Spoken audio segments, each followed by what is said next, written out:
Why would he be fixing it in the middle of the night, as stealthily as a thief?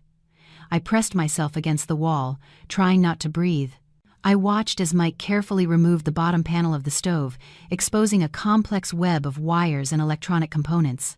His hands, which I had always thought were only accustomed to shuffling papers at his sales director job, were now skillfully using a pair of small pliers to snip and strip several wires. A metallic glint caught the light copper wire. He was meticulously extracting the copper cores, coiling them into small bundles, and stuffing them into his pocket. My entire body went rigid. I couldn't believe what I was seeing. My husband, the polished sales director who always wore expensive suits, was doing this, stealing copper wire from our own stove, to sell it for cash? The thought was absurd, laughable, but the scene unfolding before me was undeniable proof. This stove had been a housewarming gift from my mother. It was a high-end German import, and it hadn't been cheap. "A woman's hardest work is in the kitchen," my mom had said. "I want you to have the best to make it a little easier." And now my husband was destroying it, just to get a few coils of copper wire. How much could that possibly be worth? I don't know how long he was there. By the time he had carefully replaced the panel, wiped away any trace of his work, and tiptoed back toward the bedroom, I was still standing frozen behind the door. My thirst was gone, replaced by a profound, terrifying coldness and confusion. I silently returned to bed, pulled the covers over my head, and pretended to be fast asleep. Mike slipped back into bed beside me, his breathing still slightly ragged. I felt him turn to look at me, probably checking to see if I had noticed anything, but I kept my eyes squeezed shut, my breathing steady. That night, sleep was impossible. 1,000 questions swirled in my mind. Why would he do this? Was he that desperate for money? Why hadn't he said a word to me? After 8 years of marriage, I thought I knew this man. I was the primary breadwinner in our family. My salary was 5, maybe 7 times his. I handled all the major expenses, the mortgage, the car payments, our son's private school tuition, even the monthly allowance I sent to his mother. I had never let him want for anything, never complained. All I wanted was a peaceful home, a loving husband to share my life with. But what I got in return was a growing coldness, and now this frighteningly secretive act. Was the peaceful life I had worked so hard to build just a facade, hiding secrets I could never have imagined?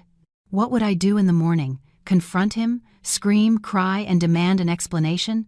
No, I thought. If I did that, he would just deny it, invent some excuse. I needed to know the truth behind this act. And then, a reckless plan began to form in my mind. Tomorrow morning, I wouldn't get up early. I would pretend to oversleep, forcing my perpetually critical and difficult mother-in-law, Eleanor, to go into the kitchen and make breakfast herself. And I wanted to see what would happen when she turned on the sabotaged stove. The night felt longer than a century. I lay there, eyes wide open, staring into the thick darkness of the room, listening to Mike's steady breathing beside me. That sound, which I had heard for 8 years, now felt foreign and menacing. Every time he shifted, my heart leaped, my body tensing like a drawn bowstring. I was afraid he would discover I was awake, afraid his eyes would see through the panic I was hiding behind my closed lids. But no, he slept soundly, the peaceful sleep of a man with a clear conscience, or perhaps the sleep of an actor who had mastered his role. The first faint rays of dawn filtered through the blinds. I heard the familiar alarm from Mike's phone. He grumbled, stretched, and turned it off before turning to me. I quickly squeezed my eyes shut, regulating my breathing to feign deep sleep. He gently shook my shoulder. "Sarah, honey, time to get up and make breakfast. I'm going to be late for work." His voice was normal, the same casual tone as any other day. I didn't move, just mumbled something about being tired. Mike shook me a few more times. Seeing no response, he grumbled under his breath and got out of bed himself. I cracked my eyes open just enough to watch his back. He didn't go straight to the bathroom as he usually did. He paused at the bedroom door for a second, his eyes darting toward the kitchen before he walked away. It was just a fleeting glance, but it didn't escape me. He was nervous. He was checking. A current ran through me. My plan, the crazy, reckless decision born from last night's panic, now felt clearer and more necessary than ever. I had to do it. I couldn't live in this charade for another day. Lying in bed, I heard the shower running, then the sound of the closet door opening. I curled into a ball under the blankets, my hands clenched into fists. What was I doing? I was gambling with the safety of my own mother-in-law, even though she had never treated me with anything but disdain. A part of my conscience screamed at me to stop, to get up and warn her about the stove. But then, memories of 8 years as her daughter-in-law, 8 years of biting my tongue until it was numb, came flooding back. I remembered the day I gave birth to our son. My C-section scar was still fresh when Eleanor stood at my hospital room door, telling relatives in a scornful voice, "There she is." Thought my son married a successful city woman who'd give me a strong, healthy grandson. Turns out she's as fragile as a snail and needed a C-section. Those words, spoken when I was at my most vulnerable and in pain, were like a knife to the heart. Mike was standing right there. He just silently pulled his mother away. He didn't say a single word to defend me. I remembered our family dinners. Whenever I cooked a dish she liked, she'd say, "Well, at least her cooking skills make up for her other shortcomings." If a dish wasn't to her liking, she would slam her fork down on the table in front of everyone. A grown woman who can't even cook a decent meal. I don't know what your parents taught you. Each time, Mike would just pass me some food and whisper, "Just eat, Sarah. Mom's just old and fussy." He never once said, "Mom, please don't talk to my wife like that." Not once. His silence, his weakness over the years, had eroded all my love and respect for him. He made me a lonely warrior in my own marriage, fighting a battle against his mother's bitterness all by myself. And his actions last night were the final straw. He didn't just disrespect me, he was actively destroying our home, a home bought mostly with my hard-earned savings. He was making a fool of me. I had endured enough. For 8 years, I had lived like a shadow, trying to please everyone. But what did I get in return? My mother-in-law's contempt and my husband's betrayal. This time, I would not be silent. I didn't want to scream and argue. I just wanted the truth, the raw, unvarnished truth, to see how they would react when their perfect facade was ripped away. The decision was made. There was no turning back. Eleanor's familiar nagging voice wafted up from downstairs, cutting through my thoughts. "It's this late and she's still not down? This daughter-in-law is getting lazy from being too comfortable. Mike, you need to have a talk with your wife. I won't tolerate this kind of behavior." I heard Mike's mumbled reply. "She's probably just tired, Mom. I'll go check." But Eleanor's sharp voice cut him off. "Tired from what? She does nothing around here but lie around. You go to work. I'll handle it." I heard Mike's footsteps head for the front door, then the sound of his car starting and driving away. He was gone. He had left me and his mother with the deadly trap he himself had set. My whole body tensed. Every one of my senses was focused on the kitchen. I heard Eleanor open the refrigerator, the clatter of pots and pans. She was getting ready to make breakfast, probably the omelets she always made. The sound of chopping, of vegetables being washed under the tap, every sound was familiar, yet today it made my heart race. I lay perfectly still, my hands gripping the bedsheets, holding my breath. I heard her place a pan on the stove. Then came a short silence, the calm before the storm. I knew what she was doing. She was reaching for the control panel of the induction stove. I could picture her wrinkled finger about to press the power button. My own fingers trembled in unison. And then I heard it. A dry, cold click from the kitchen, the sound of the power button being pressed. Immediately after that dry click, time seemed to stand still. I held my breath, my body as rigid as a stone, waiting for something terrible to happen. 1 second, 2 seconds. The house remained unnervingly quiet. It was so silent I could hear the birds chirping outside the window and the frantic drumming of my own heart. Could I have been wrong? Maybe Mike's actions last night were harmless, something I had overanalyzed. Or perhaps the stove could still function despite a few missing copper wires. A faint glimmer of hope, mixed with a strange sense of disappointment, flickered within me. I had braced myself for a hurricane, but was it only a passing breeze? But then, just as I let out a breath, a deep, powerful pop echoed from the kitchen. The sound wasn't loud, but it was forceful enough to vibrate the floorboards. It was the sound of something under pressure suddenly bursting, and it was immediately followed by a piercing, blood-curdling scream that shattered the morning silence. Ah! That scream belonged to my mother-in-law. It wasn't her usual sharp, nagging tone. This was a cry of pure panic, pain, and absolute terror. My body shot up as if electrocuted. I threw off the covers and bolted from the bedroom like an arrow. All my plans, all my calculations, vanished. My first and only instinct was to run down and see what had happened to her. I flew down the stairs, nearly tripping, and was hit by a pungent, acrid smell, the smell of burning plastic. The kitchen, just moments ago a familiar space, was now filled with a thin, grayish haze. And then I saw her. My mother-in-law, Eleanor, was sprawled on the floor next to the refrigerator. She lay on her back, her eyes wide and staring blankly at the ceiling. The frying pan was thrown to a corner, hot oil splattered across the floor. One of her cheeks was bright red, and her normally neat bun of hair was disheveled, a few strands singed. But the most horrifying sight was her right arm. The sleeve of her silk pajamas was burned through, revealing a large patch of raw, red, blistering skin. She wasn't moving. She just lay there, her mouth agape, as if still in shock. "Mom! Mom!" I screamed, rushing to her side. I knelt beside her, my hands and legs shaking uncontrollably. I didn't know what to do. My mind was completely blank. The induction stove, the epicenter of the disaster, was now deformed. The sleek, black glass surface was shattered in a spiderweb pattern. A small smoking hole had appeared in the center. There had clearly been a small explosion, a powerful electrical short. Just then, the front door burst open. Mike rushed in. He must have heard his mother's scream over the phone or returned for some reason.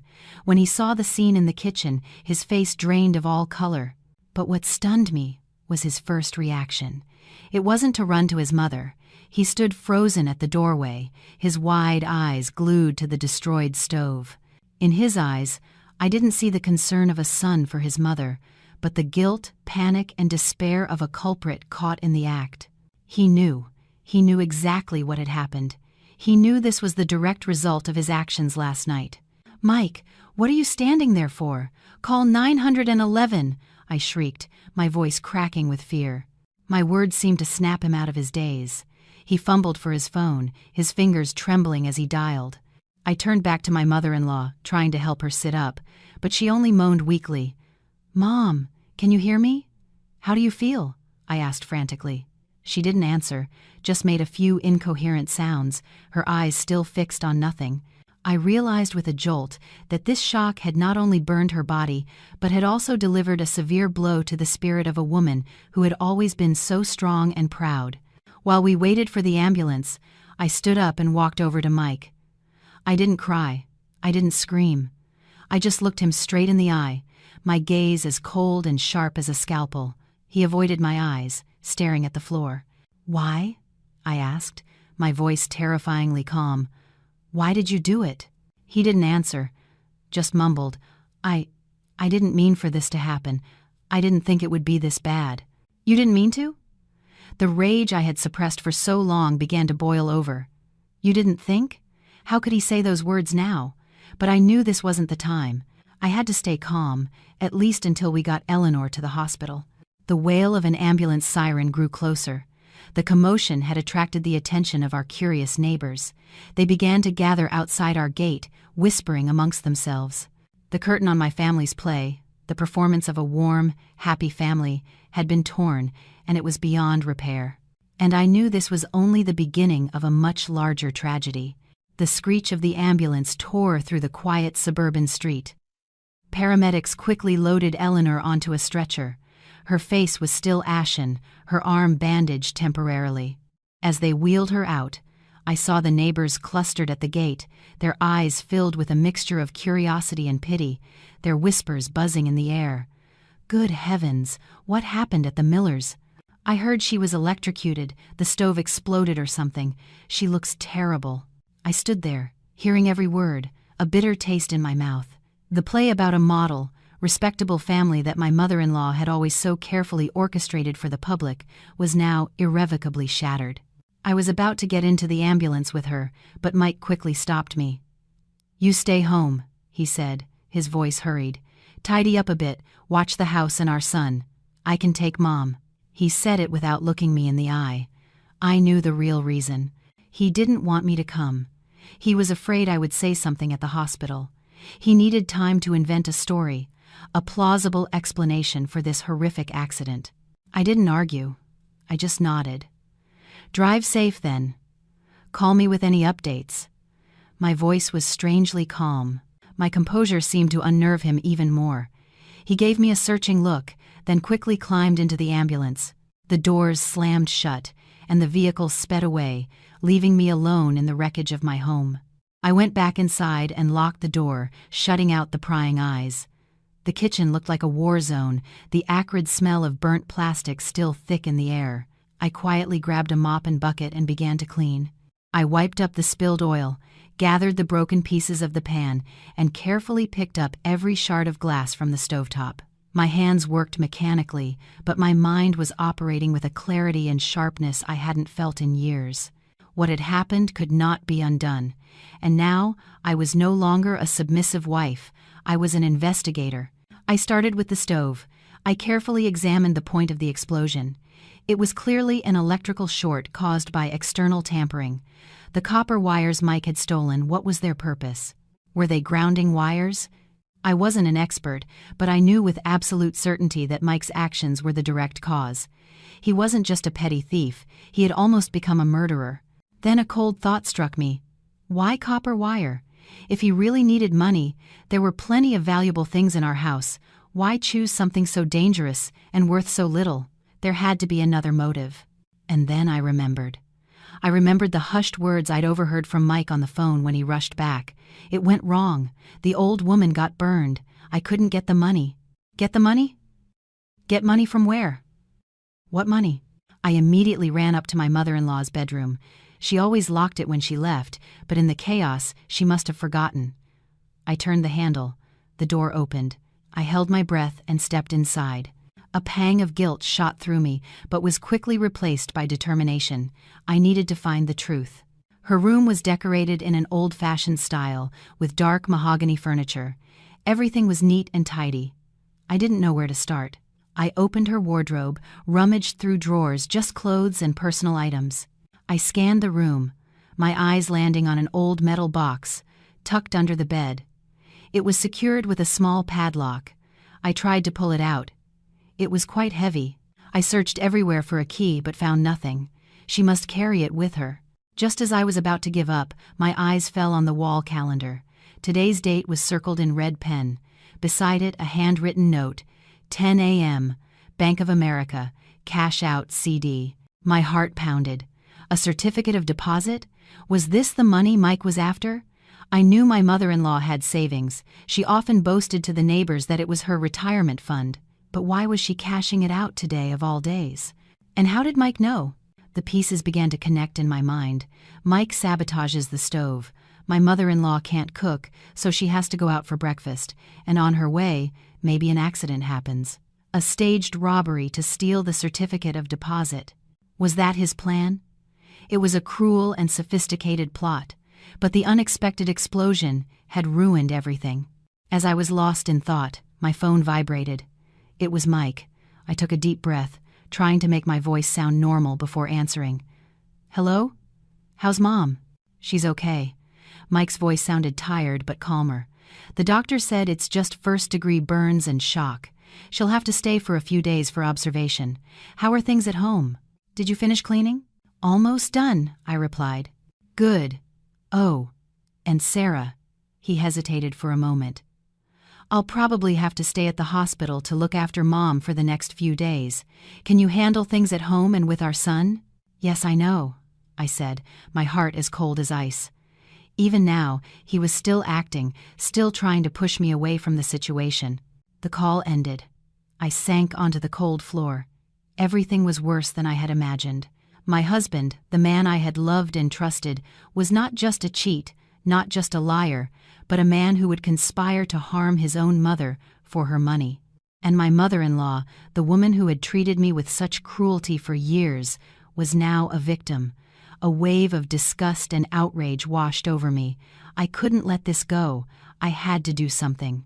I had to find evidence, to expose his true face. And then I remembered something. Mike's old phone. He had gotten a new one last week, and the old one was still in his desk drawer. Could there be any traces left on it? A glimmer of hope. I knew what I had to do next. That flicker of hope spurred me into action. I hurried to the study, the small room we shared, a place that held so many memories from our early days of marriage. But now, it was just the scene of a crime waiting to be uncovered. I pulled open Mike's desk drawer, where he kept miscellaneous items. The old phone lay in a corner, covered in a thin layer of dust. My heart beat faster as I picked it up. Had he been careful enough to wipe all the data before tossing it in here? I pressed and held the power button. The screen remained black. The battery was dead. I scrambled to find a charger. Luckily, Mike was a pack rat. The old charger was still coiled in a small box. I plugged it in, and the screen lit up, showing the charging battery icon. A breathtaking sense of anticipation washed over me. A few minutes later, when the phone had enough power, I turned it on. Please enter passcode. It felt like a bucket of cold water had been dumped on me. A passcode? I had never asked for his passcode. Respecting each other's privacy was something we had always agreed on, but now, that privacy was a fortress wall blocking me from the truth. I sat motionless, staring at the screen. I could try the usual numbers: his birthday, my birthday, our anniversary. But too many wrong attempts could lock the phone permanently. I bit my lip, trying to rack my brain for any other significant number. And then, a faint memory surfaced. An evening a few years ago, Mike had gotten drunk. He'd pulled out his wallet and showed me a faded old photograph of a girl with a bright smile and long hair in pigtails. He'd said she was his first love. And he'd mumbled a string of numbers. May 17th, 98. The first time we held hands. At the time, I had just laughed it off as drunken nonsense. But now, that number appeared in my mind with perfect clarity. Trembling, I typed the digits onto the screen. 051798. Click. The home screen appeared. It worked. My heart felt like it would leap out of my chest, but the joy of victory was quickly replaced by a sharp pang of pain. My husband's phone passcode wasn't our anniversary, but the anniversary of a long-lost love he apparently cherished more. I pushed the pain aside and focused on my goal. I went straight to his messages, his social media apps, his call history. Just as I feared, Mike had been meticulous. There were no suspicious messages, no questionable calls. He had wiped it clean. I was close to despair. Was this my only clue, leading to a dead end? I sat there, dejectedly scrolling through the apps. Then my eyes landed on a folder labeled Archive, a folder most users rarely check. I tapped on it, and my heart clenched once more. Inside was a hidden photo album, hundreds of pictures, not of me, not of our son, but of a beautiful young woman, probably in her early 20s. She had a dazzling smile, sparkling eyes, and a stunning figure. There were pictures of her in a bikini on a beach, in an evening gown at a fancy restaurant, and most painfully, pictures of her with Mike. They were hugging, kissing. The way Mike looked at her was filled with an adoration I hadn't seen in his eyes for a very long time. Tears blurred my vision. So he wasn't just deceiving me, he was having an affair. How long had this been going on? I scrolled to the last photo and checked the date. 3 days ago, just before the accident. A wave of nausea rose in my throat. While I was at home, working myself to the bone for our family, he was out with his mistress. Anger and pain made me want to smash the phone. But reason held me back. Crying wouldn't solve anything. I had to keep looking. There had to be another clue. I went back to the messages. This time, instead of the inbox, I checked the drafts folder. And there it was. A message, fully typed out but never sent. He must have forgotten to delete it. Jessica. Plan changed slightly. The old woman got burned. She's in the hospital now. Might take a few more days to make a move. You just sit tight and wait for me. Everything's still under control. I'll get the money soon. Jessica. My heart shattered.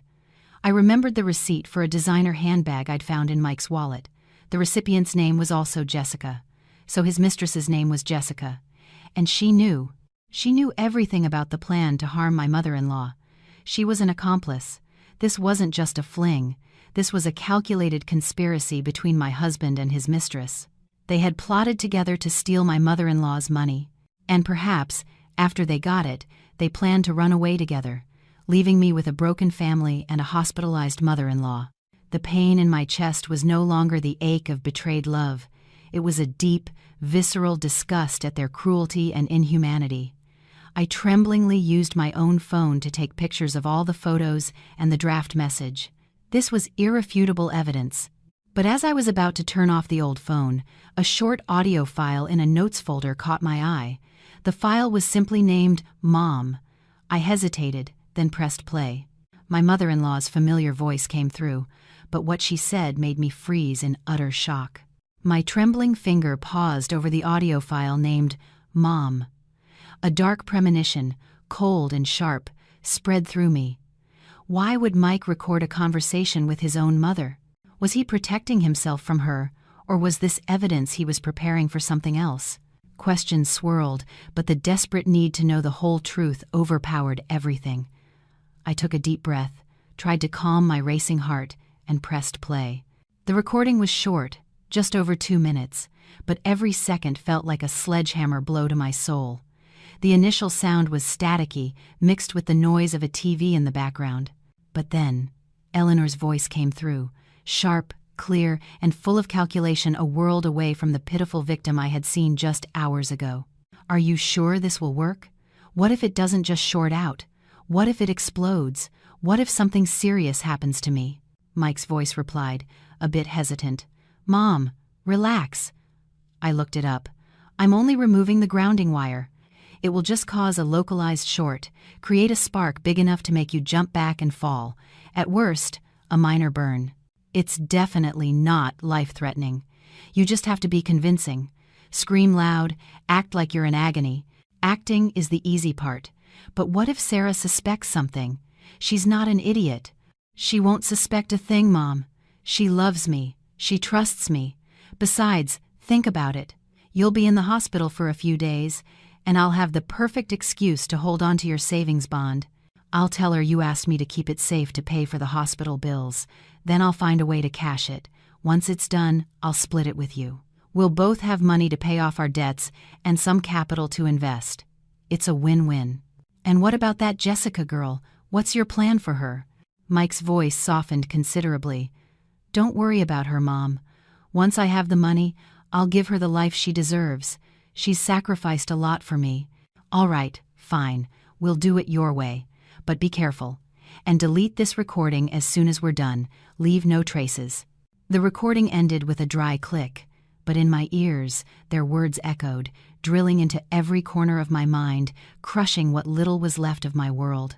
I was shaking uncontrollably, not from fear, but from a rage and disgust so profound it was sickening. The phone slipped from my hand, clattering onto the floor. But I felt nothing. My entire world had just collapsed. So that was it. It was all an act, a play, staged by my husband and my mother-in-law. She wasn't a victim. She was an accomplice, a co-conspirator. The explosion, the burn, the blood-curdling scream, it was all part of their plan. They had staged a tragedy to deceive me, to steal her own retirement savings. And in their play, I was cast as the foolish audience, the dutiful caretaker, worrying sick over the very people who were plotting against me. The pain, the betrayal, the humiliation, all of it merged into a tidal wave that drowned me. I thought I had hit rock bottom when I discovered Mike's affair.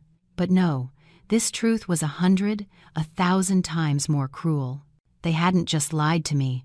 They were willing to risk their own lives to carry out their scheme. My mother-in-law, the woman I had tried so hard to respect, was so heartless she would injure herself for money, and my husband was even more monstrous. He didn't just betray his wife. He gambled with the safety of his own mother.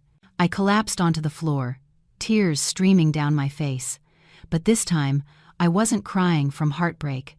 I was crying for my own stupidity. Who had I been living with for 8 years? What kind of monsters had I loved and sacrificed for? They were a team, an alliance built on deceit and calculation, and I, from the very beginning, had been an outsider, the fat lamb they had targeted for the slaughter. The ringtone from Mike's old phone shattered my chaotic thoughts. The screen lit up with 2 words, Jessica calling. She was calling. I stared at the phone, and a crazy, bold idea flashed in my mind. Trembling, I picked it up, took a deep breath, and swiped to answer the call. I wouldn't say a word. I just wanted to listen. I wanted to know what other horrific secrets were being hidden among these conspirators. And I never expected that this decision would open another door, leading me to a truth even more shocking. A truth that would change my life forever. My hand trembled as I swiped to answer the call. The room was silent except for the frantic drumming of my heart and the sound of my own ragged breath. I pressed the phone to my ear, forcing myself to remain completely still. Silence was my only weapon. Mike? Hello? Why did it take you so long to answer? Jessica's coquettish, slightly whiny voice came through the line. She didn't seem to notice the unusual silence. I've been calling and calling. I was worried sick. Is everything okay? Is your mom all right? Our plan wasn't exposed, was it? I bit my lip so hard I tasted blood to keep from sobbing. Our plan. So she wasn't just aware of it, she was a part of it. When there was no response, Jessica's voice grew anxious. Mike? What's wrong? Why aren't you saying anything? Did your wife find something out? I told you, you have to be careful with everything you do. If this falls through, we're both finished. If this falls through. That phrase stopped me. This wasn't just about stealing my mother-in-law's savings. There was something else, a bigger, more important goal that, if they failed, would have severe consequences. Mike, say something! Jessica's voice was now tinged with irritation. Fine, you won't talk, so I will. I just got the news. The contract over there is finalized. We just need your mom's money and the money you're getting from your wife, and we can make the down payment on that golden plot of land in the Northgate development. You have to hurry. They won't wait for us forever. This is our chance to change our lives, Mike. Both of our lives. A golden plot of land, Northgate, a contract, a chance to change their lives. The scattered pieces of information began to form a larger, more terrifying picture. Their scheme wasn't just about paying off gambling debts or stealing a few $1,000s in savings. They were aiming for a massive business deal, one that could bring in a fortune. And the capital for that deal was supposed to come from my mother-in-law and from me. Oh, and one more thing, Jessica continued, her voice suddenly conspiratorial and gleeful. I heard some juicy gossip. That piece of land your wife's parents gave her as a wedding gift? You know the one? It's not just some ordinary farmland. I heard that whole area is about to be rezoned as a luxury ecological community. The land value is going to skyrocket, maybe 100 times over. That stupid woman really lucked out. I felt as if I had been struck by lightning. The inherited land.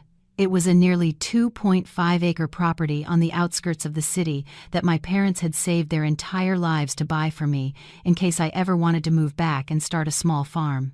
I had never told Mike about its full potential. How did she know? And how did she know about the rezoning? That was insider information, not something just anyone would have access to. Are you listening to me? Jessica's voice cut through my chaotic thoughts. We can't let a prize like that slip away. After you get your mom's money, you have to find a way to trick your wife into signing the deed over.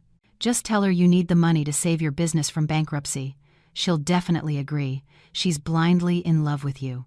Once we have that money, we won't have to worry about anything ever again. You'll leave her, and we can finally be together, go wherever we want. I couldn't listen anymore. I quietly ended the call. My hands were cold and clammy, sweat beading on my forehead. The truth was horrifyingly clear. I wasn't the only target. My mother-in-law was just a pawn. Their ultimate goal was my inherited land, my entire net worth. The bankruptcy scheme, the plot to harm his own mother, they were all cruelly calculated, steps to back me into a corner, to make me willingly hand over everything to them. An all-consuming rage surged within me. It was no longer the pain of a betrayed wife, but the fury of a cornered animal ready to fight back. They had underestimated me. They thought I was a naive little lamb, easily led to the slaughter. But they didn't know that their own cruelty had awakened a different person inside me, a person who would no longer cry, who would no longer endure. I stood up and wiped my tears. The weakness and panic were gone, replaced by a terrifying calm. I reviewed the evidence I had. The handbag receipt, the draft message on the phone, the recording of Mike and his mother, and now, the entire monstrous conspiracy I had just overheard. It was more than enough. I took Mike's old phone, connected it to my laptop, and copied all the data. Then I wiped my tracks, placing the phone back in the drawer exactly where I had found it, as if it had never been touched. This play was no longer theirs to direct. From this moment on, I would be the one writing the script. I would use their own greed to set a bigger trap. A trap that would bury them all. And I knew where I had to start. I needed an ally, someone they would never suspect. But how could I approach that person without being discovered? A bold idea came to me. I had to go to the hospital, but not as a daughter-in-law. I would go in a completely different disguise. The next morning, I was awake before my alarm. I had barely slept, my mind racing with the plan I had conceived. It was an incredibly risky move, a gamble where, if I won, I could turn the entire game around, but if I lost, I could lose everything. I had no other choice. To remain silent was to wait for them to devour me. I didn't call Mike to check on his mother. I wanted him to get antsy, to go to the hospital himself, and I didn't go to the hospital looking like a dutiful daughter-in-law. Instead, I dug through my closet and chose an outfit I hadn't worn in years, a simple white blouse, black pants, and a pair of non-prescription, thin-framed glasses. I pulled my hair back into a tight bun and applied minimal makeup, just enough to hide my exhaustion and create a sharp, professional look. Looking in the mirror, I was no longer Sarah, the long-suffering housewife. I was someone else entirely, a confident and professional financial consultant. I arrived at the hospital but didn't go up to Eleanor's room. Instead, I went to the administrative floor, where they handled billing and paperwork. I paced the hallway outside the billing office, pretending to wait for someone, but I was actually watching. I knew that sooner or later, Mike would show up here. He needed to know the exact cost of his mother's care to calculate the next steps in their plan. Sure enough, less than half an hour later, I saw Mike hurrying down the hall. He looked tired and irritable, probably from a sleepless night worrying about his derailed scheme. He went straight into the billing office. I waited a moment, then followed, keeping a safe distance. I overheard his conversation with the clerk. "Excuse me, I'd like to inquire about the bill for patient Eleanor Miller in room 302. The clerk typed on her computer. "Yes, as of this morning, Mrs. Miller's total bill is just over $3,000. The initial $500 deposit has been applied, so the outstanding balance is about $2,500. $3,000 already?" I could hear the frustration in Mike's voice. He probably hadn't expected the minor burn he'd planned for to be so expensive. He muttered something under his breath and turned to leave. This was my moment. I took a deep breath and walked forward quickly, intentionally bumping into him. "Oh, I'm so sorry," I said, pretending to drop the folder I was carrying. Mike reflexively bent down to help me pick it up. When he looked up and our eyes met, he froze for a second, his face a mask of surprise and confusion. "Sarah, what are you doing here? And what are you wearing?" I smiled a polite, professional smile. "I'm sorry. You must have me mistaken for someone else. My name isn't Sarah." My tone was that of a complete stranger. Mike was stunned. He stared at me, from my bun to my glasses to my business attire. "No way. You're Sarah."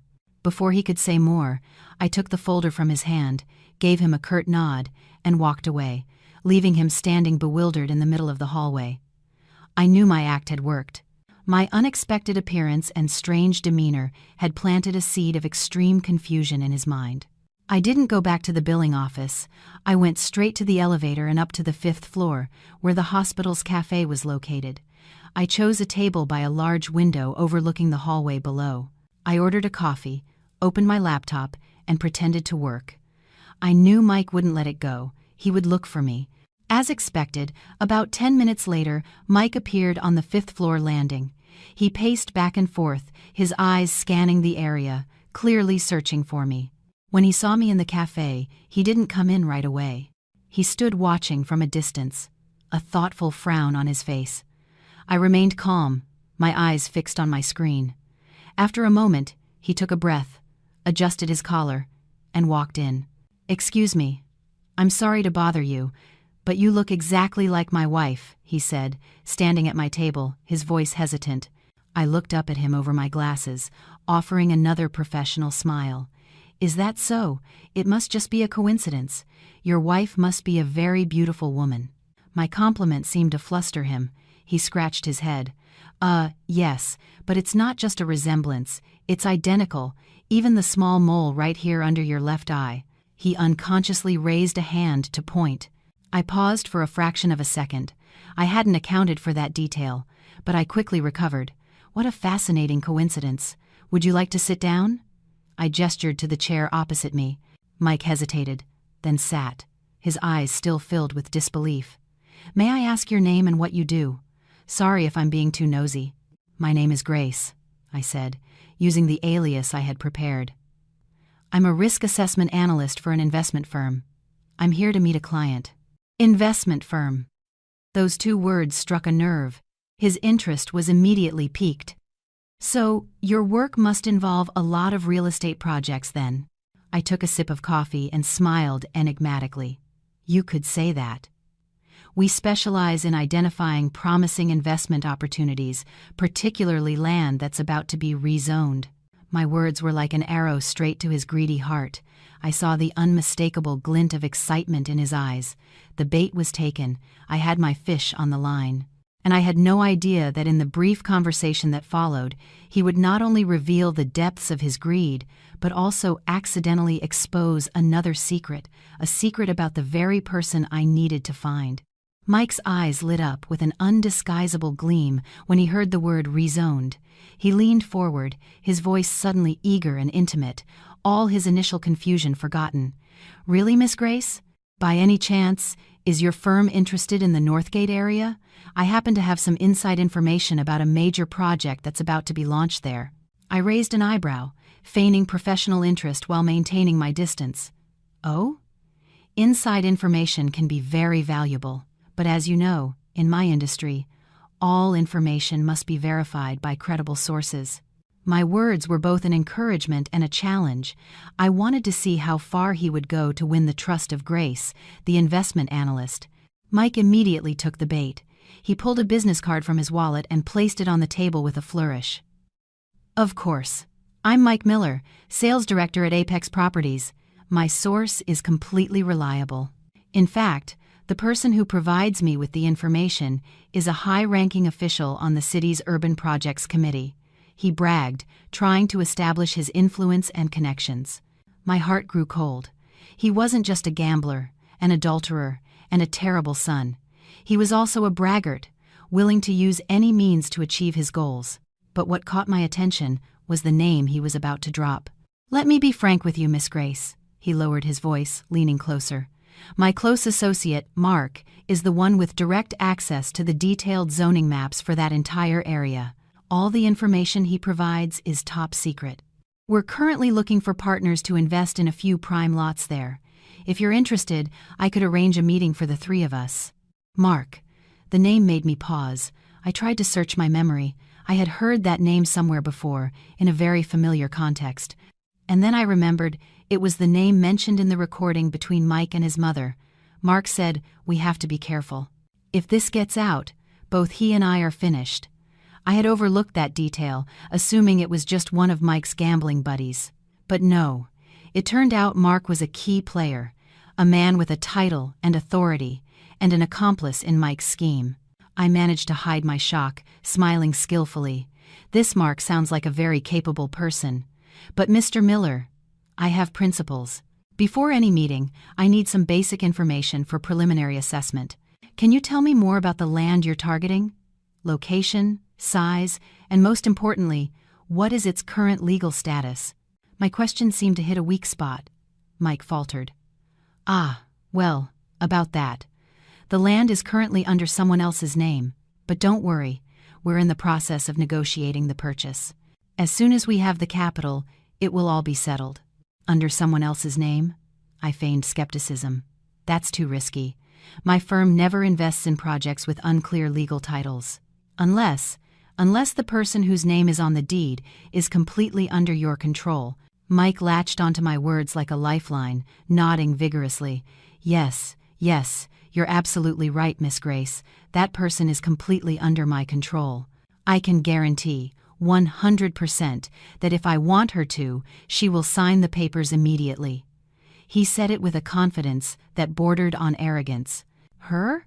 I raised an eyebrow, feigning curiosity. "It's a woman?"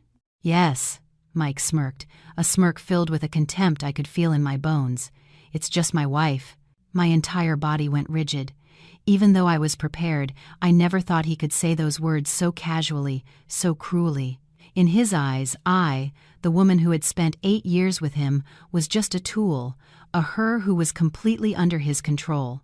A knot of rage tightened in my throat, but I swallowed it down. I couldn't show my emotions now. I needed more. "Is that so?" I smiled coolly.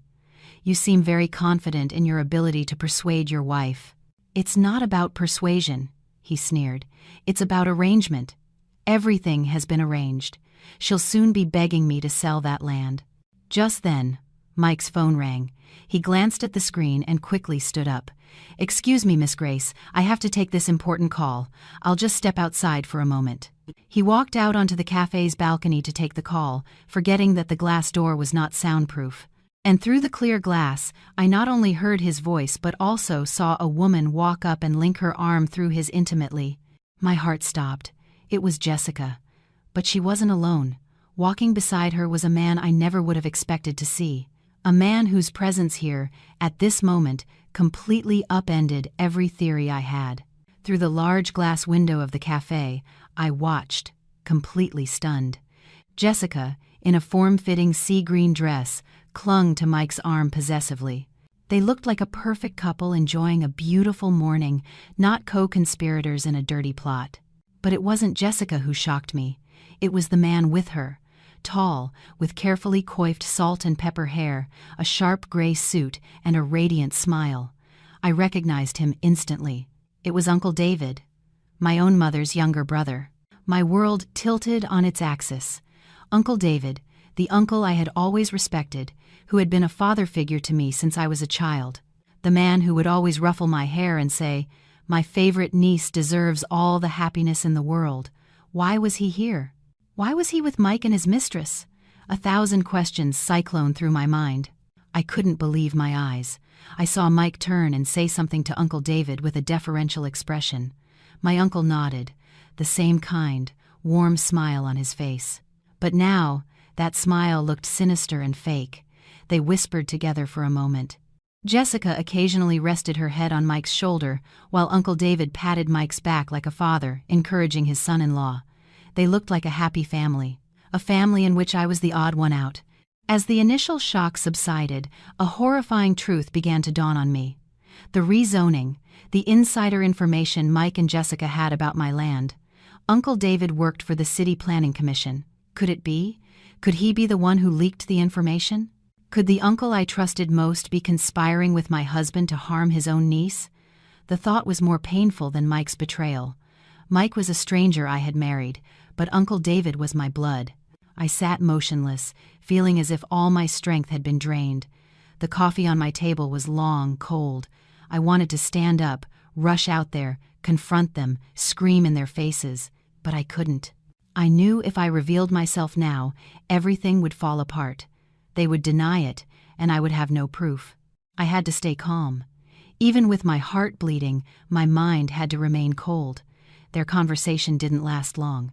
After Mike handed my uncle a thick envelope, Uncle David patted his shoulder one last time and left with Jessica. Mike stood there watching them go, a triumphant smile on his face. He walked back into the cafe, looking as pleased as if he'd won the lottery. "Sorry to keep you waiting, Miss Grace," he said, sitting down, his voice brimming with excitement. "Just some family business. You know how it is with the elders, always calling to give some advice." Family business, elders. Every word he spoke was like a needle in my ear. I forced a professional smile. "It's no problem. You seem to have very good connections, Mr. Miller, both in business and in your family." "Oh, it's nothing," he said with false modesty. "It's just about knowing how to treat people right, showing respect." Treating people right? I almost burst out laughing. He had redefined the meaning of the phrase in the most shameless way possible. I decided to make one final probe. "Mr. Miller," I said, as if the thought had just occurred to me, "the Mr. Mark you mentioned earlier, is he by any chance Mark from the Urban Projects Committee?" Mike froze for a second, surprised that Grace would know such a detail. He stammered, Yes. How did you know?" "I have a few friends in the industry," I replied vaguely. "It's a small world. But I've heard that Mr. Mark is a very cautious man, not one to easily share confidential information." My words clearly had an effect. Beads of sweat appeared on Mike's forehead. He was afraid I would doubt his source, afraid of losing a potential partner. He quickly waved his hand. No, you don't have to worry about that, Miss Grace. Besides Mark, I have someone else, someone much closer, much more reliable. This person is absolutely foolproof." "Oh?" I raised an eyebrow, feigning curiosity. Mike leaned in close, his voice a conspiratorial whisper. "It's my wife's uncle. He's even higher up than Mark. Every zoning plan for this entire city has to cross his desk. With his backing, what is there to worry about? My wife's uncle. My uncle." So I was right. A chill ran down my spine, but a smile remained on my lips. The smile of a hunter who had just watched her prey walk right into the trap. I had what I needed. I finally knew who the real traitor behind it all was. "Now that you say that, I feel much more at ease," I said, standing up and extending my hand. "Thank you for the conversation today, Mr. Miller. I will report back to my superiors. I'll be in touch." Yes, I look forward to working with you, Miss Grace." Mike scrambled to his feet, grabbing my hand with both of his. His palms were damp with sweat. I pulled my hand back, nodded, and turned to leave. I didn't head for the elevator. I walked toward the restroom. I needed a place to hide. The moment the restroom door closed behind me, my knees gave out and I slumped to the floor. A wave of nausea washed over me. I had succeeded. I had gotten the information, but the price was a truth too cruel to bear. My greatest enemy was the family member I had always loved and respected. And I knew this fight wouldn't end with a divorce. It would be a painful confrontation with my own family. But there was one thing I still didn't understand. Why was Uncle David doing all this? Was it just for money? Or was there another, deeper reason? A reason that, perhaps, only one person could know. I left the hospital in a daze. The sky outside was still a brilliant blue, the sun was shining, but my world had crumbled to dust. Mike's betrayal was now just a scratch compared to the knife. My own uncle, David, had plunged into my heart. I didn't go home. I couldn't face Mike. I didn't go to work. I just drove aimlessly through the city's crowded streets. The image of Uncle David smiling as he patted Mike's back, the image of him accepting that thick envelope, played over and over in my mind like a horror film. Why? The question bored into my soul, a raw and persistent ache. Uncle David wasn't poor. He was a respected city official with a comfortable life. My mother, his older sister, had always looked out for him. Why would he do this? Betray his own niece to conspire with a con man? It couldn't just be for money. There had to be a deeper reason, some old grudge I never knew about. And then a name surfaced in my thoughts. Mom. Only my mother could give me the answer. She and Uncle David were the only two siblings left. They had grown up together in hardship.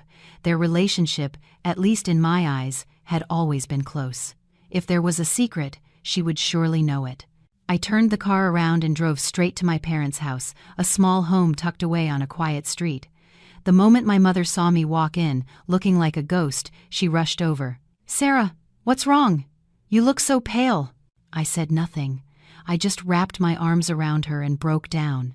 This time, I wasn't crying out of anger or bitterness. I was crying because I felt lost and utterly alone, as if the entire world I had trusted was turning against me. My mother let me cry, quietly patting my back. Her warm hand was like a balm, slowly calming the storm inside me. When I had finally composed myself, she led me to a chair and brought me a glass of warm water. "Now, tell me what happened." I recounted the entire meeting at the hospital, my grace persona, and the climactic appearance of Uncle David. My voice trembled as I spoke.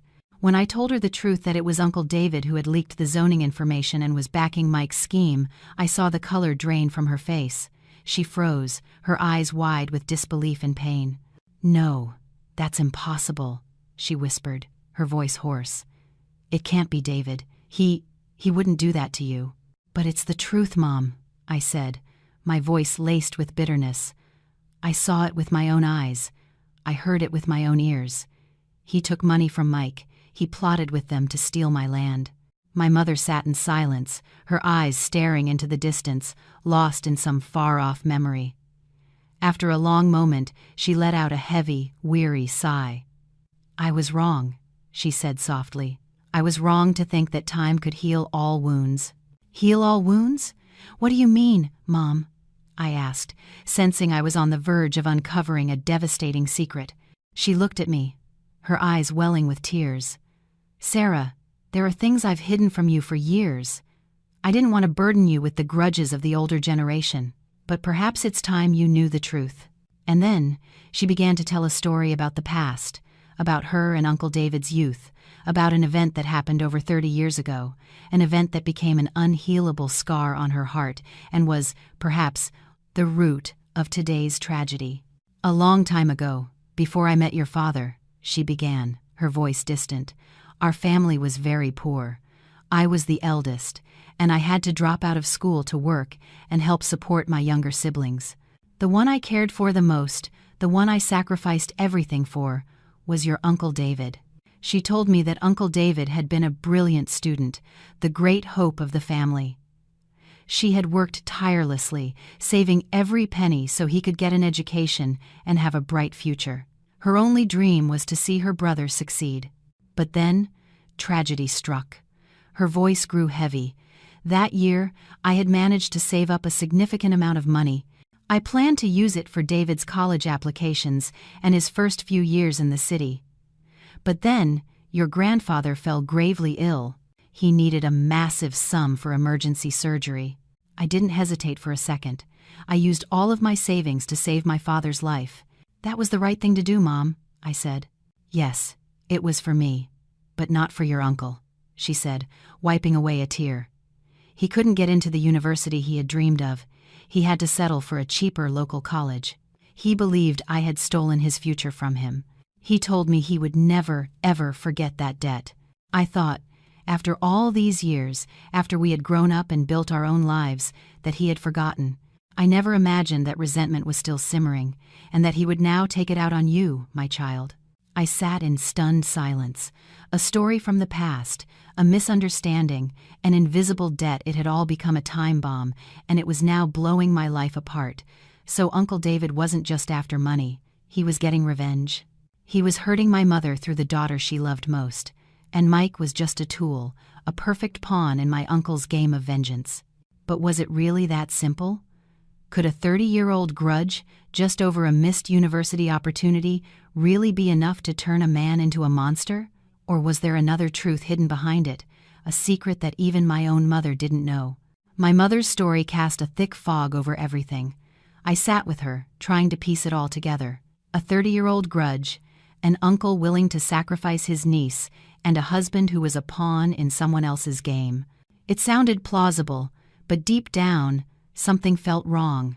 Was resentment over a lost educational opportunity really a strong enough motive to orchestrate such a cruel, complex scheme? Or was this just the tip of the iceberg? "Mom," I said gently, pulling her from her painful memories. "After Grandpa's surgery, how did Uncle David react?" My mother sighed.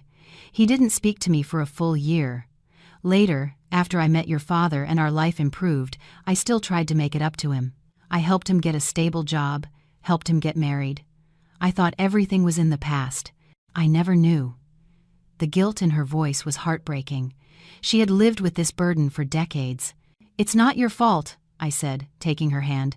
"You did the right thing. The one who is wrong is the person who let hatred cloud his judgment." That night, I stayed at my mother's house, but sleep was impossible. The image of my uncle and my mother's story haunted me. I couldn't accept such a simple explanation.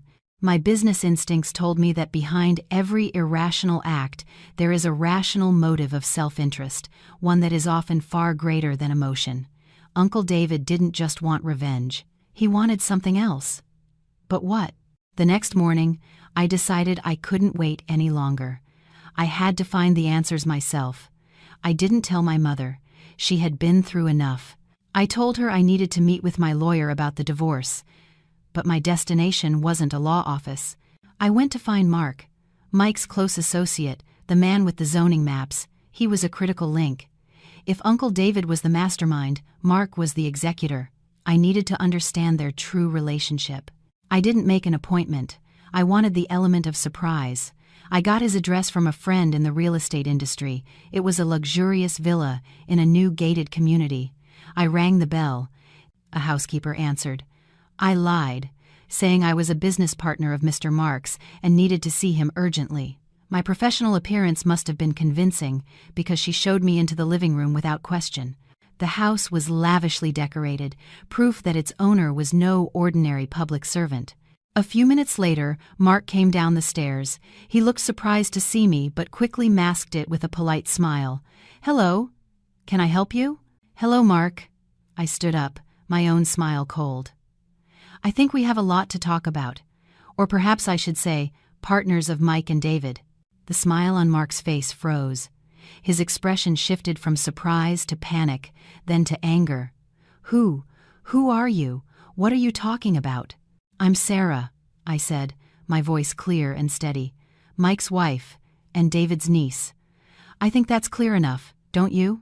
Mark took a step back, grabbing the back of a chair for support. He clearly hadn't anticipated this. He stammered, I don't know what you're talking about. I have nothing to do with your family's problems. Nothing to do? I scoffed. So, I suppose the detailed zoning maps for the Northgate development that you leaked to Mike have nothing to do with you? Or the secret meetings you had with my uncle to discuss your plans, were those just random coincidences? Every word was a dagger twisting in his conscience. His face went pale, and sweat began to form on his forehead. He knew I wasn't bluffing. He knew I had him.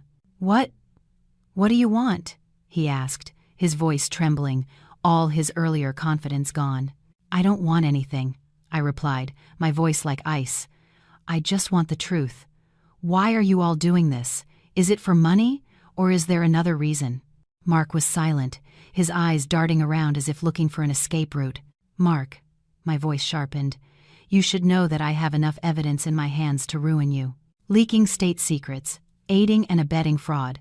Those charges are enough to put you in prison for a very long time. You have two choices. 1, you tell me the entire truth, and I might reconsider. 2, you stay silent, and tomorrow morning all of this evidence will be on an investigator's desk. My threat worked. Mark collapsed into the chair, his body limp. He knew he was trapped. After a long silence, he looked up, his eyes filled with despair. Okay, I'll talk. I'll tell you everything. And then Mark began his story. A story far darker and more complex than I could have ever imagined. It wasn't just about my uncle's hatred. It was about a network of cronyism, a conspiracy hatched by powerful people, and in that story, my land and I were just pawns. But the most horrifying revelation was Mike's true role in this entire drama. He wasn't a tool, a man being used as I had thought. He had been part of the conspiracy from the very beginning. And his reason for approaching me, for marrying me, it was never just about money. The air in Mark's opulent living room grew thick and suffocating. I sat perfectly still, bracing myself for a truth I knew would be devastating. Mark let out a long, ragged breath, his face haggard. He began to speak, his voice a flat, soulless monotone, as if recounting someone else's story. It's not as simple as you think, Mark said, his eyes fixed on some distant point. Your Uncle David's grudge, that's just a pretext, a cover story. It's true he resents your mother, but what he wants is much more than revenge. Then what does he want? I pressed. He wants your land, Mark replied, but not for himself. He's just one link in a much larger chain. There's a group of investors who knew about the rezoning plans long ago. They want to acquire that entire area for pennies on the dollar before the project is officially announced. But they had a problem. The largest and most valuable parcel of land belonged to you, and they knew you weren't the type to easily sell a family inheritance. Mark's words were like puzzle pieces, slowly forming a monstrous picture. So they went to my uncle. I finished for him, my mind working with a cold, terrifying clarity. They exploited his old grudge, promised him a huge cut of the profits, and turned him into their pawn to get close to his own niece and destroy her. Exactly, Mark nodded. Their initial plan was to use your uncle to create conflict, to wear you down and make you frustrated enough to sell, but they underestimated your resilience. I let out a bitter, humorless laugh. My resilience. So my own strength had forced them to change their plan, and their next move was Mike. And Mike? I asked, my voice trembling at the name. When did he get involved in all this? Mark was silent for a long moment, looking at me with something resembling pity. Mike wasn't a tool, Sarah. He was part of the plan from the very beginning. I felt a jolt, as if I'd been electrocuted. From the beginning? What do you mean? Your meeting with Mike was no accident, Mark said, delivering the final, crushing blow. It was arranged by your uncle. He did a thorough background check on Mike, handsome, smooth-talking, but drowning in gambling debt. He approached Mike, promised to clear all his debts and give him a life of luxury. On one condition: Mike had to get close to you, seduce you, and marry you. I couldn't breathe. The world went dark around me. Our fateful meeting, the whirlwind romance, the vows and promises, it was all an elaborate, meticulously staged performance. I had fallen in love with an actor, a man hired to deceive me. What was their goal? I whispered, my voice hoarse. Why go to such lengths? Because they needed someone who could get deep inside your life, someone who could earn your absolute trust, someone who could make you willingly sign over that land without an ounce of suspicion, Mark explained. Mike was their trump card. His mission was to be the perfect husband, to patiently wait for the right moment. The plan to have you sell the land to save him from bankruptcy was supposed to be the final act. I laughed, a wild, broken sound that echoed in the lavish room, a laugh filled with tears, tears for my own stupidity, for 8 years of my life wasted on a lie, tears for a love that never existed. So, I was never loved. I was a business transaction, a target. This pain was worse than betrayal. It was the complete negation of my humanity, of my feelings. I understand now, I said, finally grasping the whole truth. My uncle's grudge, Mike's greed, the calculations of the powerful men behind them, it all wove together to create an invisible net. And I had flown right into it from day one. Why? I asked Mark, trying to regain the last shred of my composure. Why are you telling me all this? Because I was a pawn too, Mark replied, his voice filled with bitterness. They lied to me. They promised me a share of the profits. But after I leaked the information, they found a way to cut me out. I know that if this all comes out, I'll be the first one they sacrifice. I don't want to go down alone. And I know you, only you, are strong enough to take them down. He was right. I was no longer a heartbroken wife seeking personal justice. I was facing a war with a shadowy organization, a war I could not afford to lose. I stood up and wiped the tears from my face. The weakness was gone, replaced by a cold, steely resolve. I need evidence, I said, my voice sharp. I need the names of everyone behind this. I need a timeline of the meetings. I need everything you know. Mark looked at me, a flicker of hope in his eyes. I'll give it to you. I have a ledger where I recorded everything. Good, I said. Be ready. But don't think for a second that I'm letting you off the hook. You will also pay for what you've done. Leaving Mark's house, I felt like a different person. I wasn't Sarah, the betrayed wife. I was a warrior, preparing for the final battle. But one last question remained, a question only one person could answer. If Mike came into my life as part of a conspiracy, what role did Jessica, his mistress, play in this twisted drama? Was she part of the plan, or just another victim like me? Mark's confession was an earthquake that leveled my entire world. I used to think my enemies were just a cheating husband, a greedy mother-in-law, and a hateful uncle. But I was facing a network, a criminal organization hiding behind the masks of businessmen and officials. Mike, the husband I once loved, wasn't a lone wolf. He was a puppet whose strings were pulled from the very beginning. Returning to my mother's house, I didn't immediately tell her the whole story. I knew the shock would be too much for her. I just said I had found crucial new leads and needed time to process everything and devise a new plan. This was no longer a simple divorce case. It had become a fight against evil, a fight I had to win not just for myself, but to bring every last one of them to justice. But before the final battle, I needed to resolve one last piece of the puzzle, the question that kept nagging at me. Jessica. Who was she in this play? A clever accomplice, or just another victim fooled by Mike's charm? My gut told me her role wasn't simple. This time, I didn't call a lawyer or hire a private investigator. I decided to handle it myself. I needed a face-to-face conversation, a confrontation between two women who had been deceived by the same man. I got Jessica's number from Mike's old phone and sent her a short message from a burner phone. I know everything about your and Mike's plan. Meet me at the rooftop bar of the Skyline Hotel tonight at 8 p.m. Come alone. I knew she would come. Her curiosity and her arrogance wouldn't let her ignore a challenge like that. That evening, I arrived early.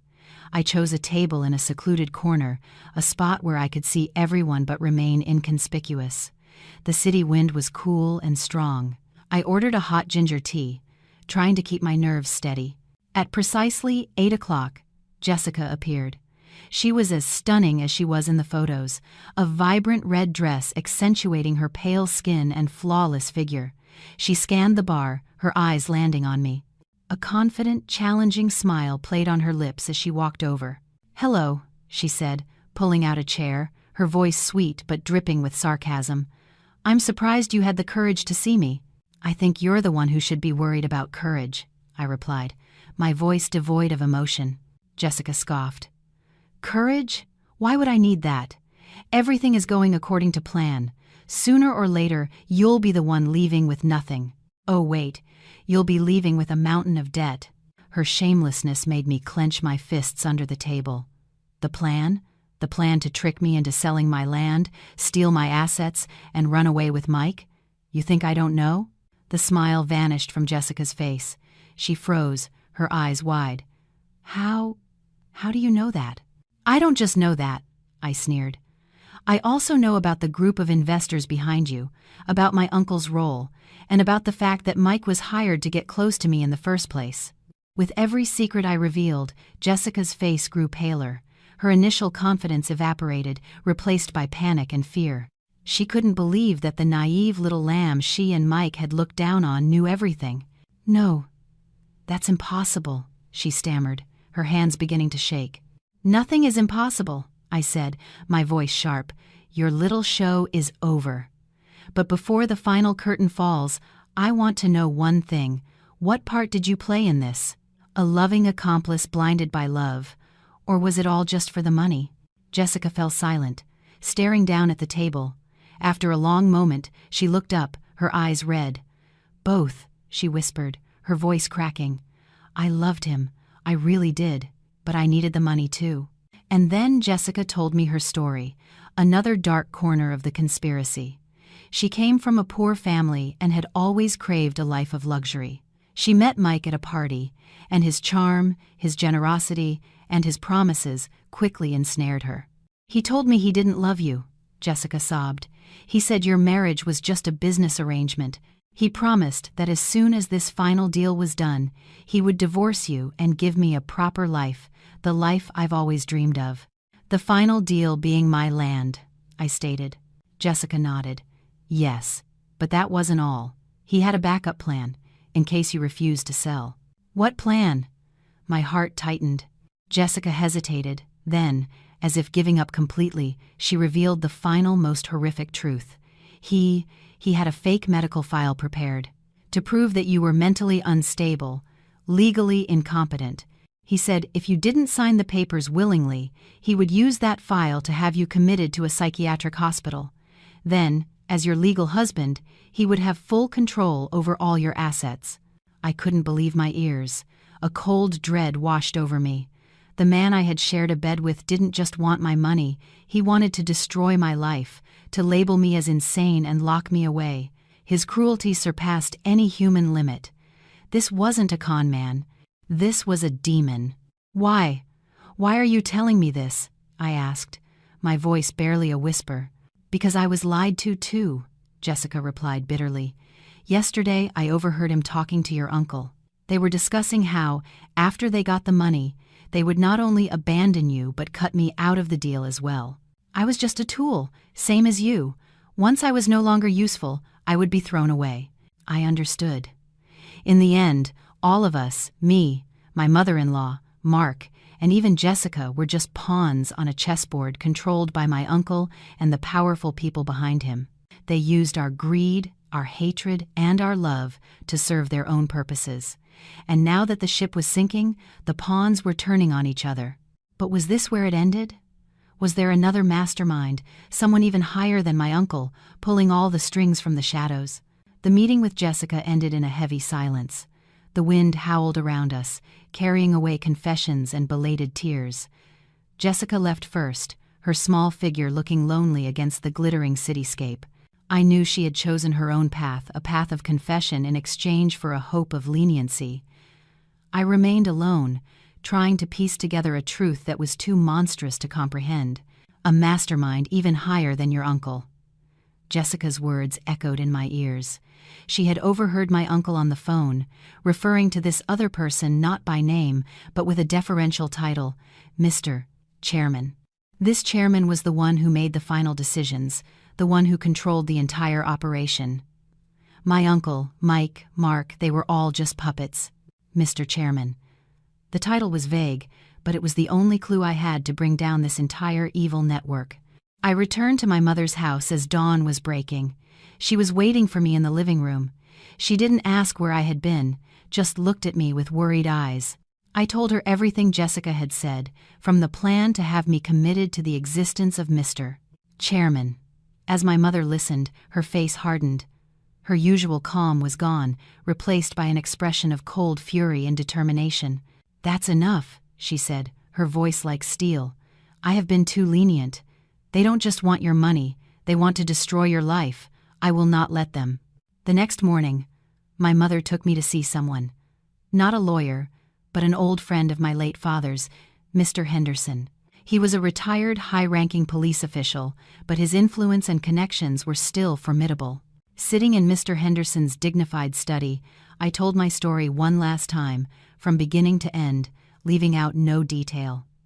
He listened patiently, his expression growing more solemn with every word. When I finished, he was silent for a long moment, then looked directly at me. "Young lady, you have been incredibly brave. This is no longer a civil fraud case. This has all the markings of organized crime, operating with sophistication and the protection of people in power." He looked at my mother. "You were right to come to me. This needs to be brought into the light." And so, a quiet but relentless investigation began. With Mr. Henderson's help, we were no longer fighting alone. He connected us with a special task force that handled complex cases involving official corruption. Mark's ledger, the audio files from Jessica, and my detailed testimony became the cornerstones of their case. The battle had escalated. It was no longer just my fight, it was a fight for justice. Every move was made with secrecy and precision. On the task force's advice, I temporarily withdrew my divorce petition. I needed to maintain the status quo so as not to spook our targets. Meanwhile, Mike and his family, completely unaware that a legal net was closing in, continued their charade. They called and texted constantly, sometimes begging, sometimes threatening, demanding I divide our assets. Uncle David became more brazen, sending people to harass workers on my property, trying to pressure me into selling. But I was no longer afraid. I now had not only my mother but an entire team of professionals silently protecting me. Every action they took, every threat they made, was documented, becoming more evidence against them. And then, the day came.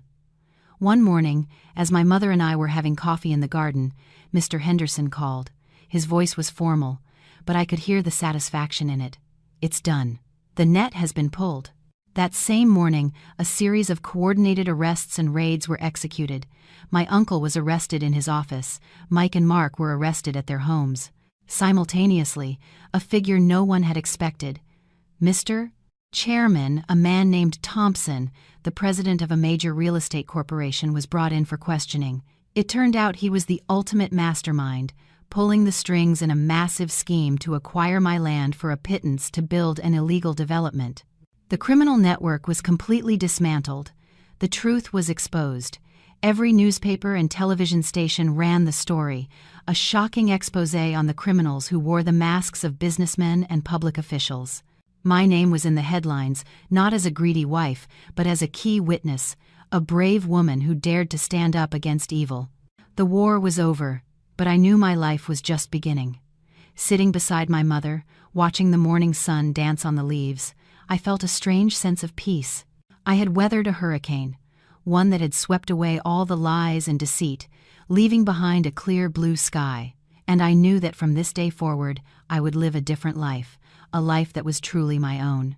Perhaps the biggest surprise was not that the criminals were punished, but the letter my lawyer handed me after the final trial. A letter from Mike, written from his prison cell. He apologized, not for the scheme, but for the fact that he had, against all odds, and in spite of his mission, actually fallen in love with me along the way. I read the letter, folded it, and put it away. It didn't matter anymore. His love, whether real or fake, was a part of a past I was leaving behind. The future was mine to write.